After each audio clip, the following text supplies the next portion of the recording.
Hello everybody, so today I'm going to show you the game between Grandmaster Keymer Vincent from Germany and Grandmaster Naiditsch from Azerbaijan, played in the second round of the Biel tournament 2020.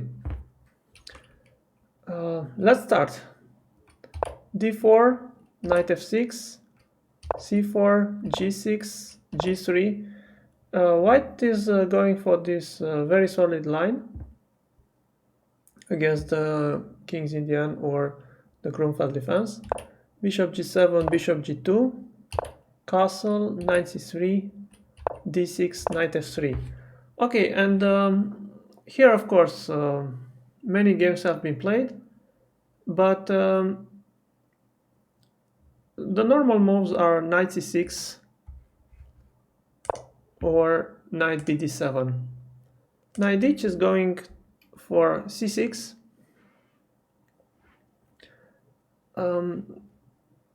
His idea is to remain flexible and keep options, for example, to play bishop f5. For example, if castle, then bishop f5 was played recently in an internet game between Vidit and Caruana on chess.com this year, 2020. And the game continued b3, knight e4, bishop b2, knight c3, bishop c3, bishop e4, e3, knight d7, queen e2, with unclear play. I mean, white has a slight advantage in the center, but black managed to exchange one piece, and his position is quite playable. In order to avoid this, Vincent Keymer is playing e4 so as not to allow this bishop f5 anymore. And now black is playing bishop g4. Actually, I think the best here is to go e5, castle, knight bd7, and to switch back to the main line. Because after bishop g4, there is h3. Now practically black has to take on f3. Bishop takes. e5.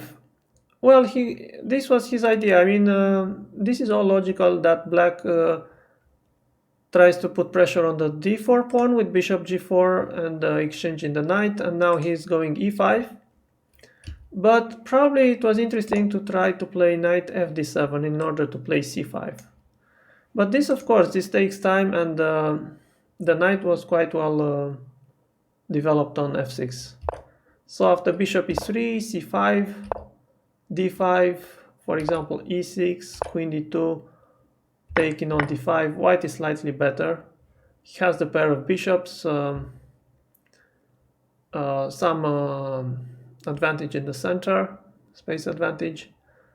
Probably black would consider f5. Black is also quite solid, but white is slightly better. That's why black played e5. And of course, now white is going d5, and he has more space and this light square bishop, which is quite good. Also, some perspective to attack on the king side, as we shall see. Okay, c takes d5, c takes d5, and now a5. Black is securing the c5 square for the knight. Okay, white is finishing the development now with bishop e3, knight a6, and he goes for this attack with h4, which I think is very good. I mean, if he goes castle, then black can get his setup. For example, knight d7, knight c5, f5.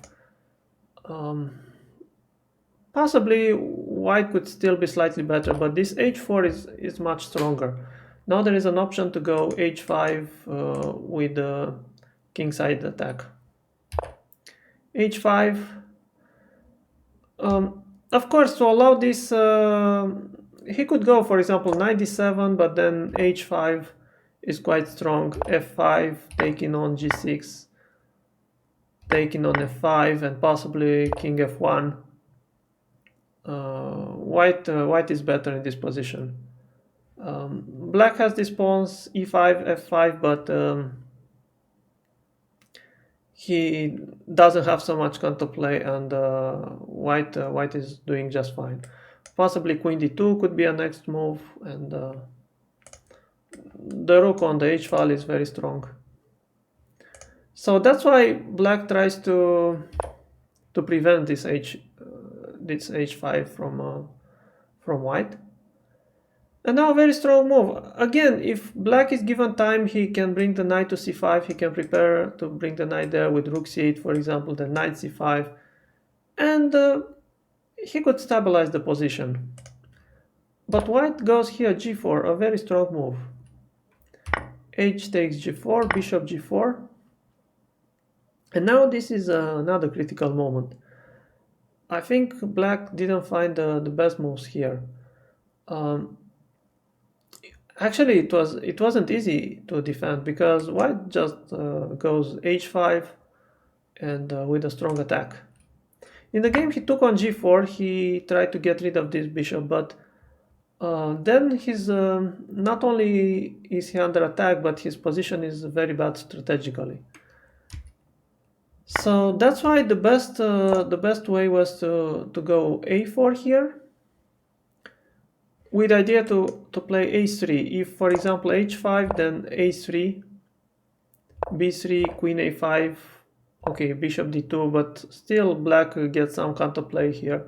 You can imagine this knight was a bit weakened. He got his pawn to a3. So he gets some counterplay in that line, and if white goes a3, then just queen a5, again threatening knight e4, queen f3, knight c5. But perhaps white is doing well here if he just takes on c5, and then followed by h5. Instead, for example, h5 wouldn't be so precise because of knight e4, h6, knight c3, bishop d2, knight g4, bishop c3, and now even queen c3 with knight h6, black gets good compensation.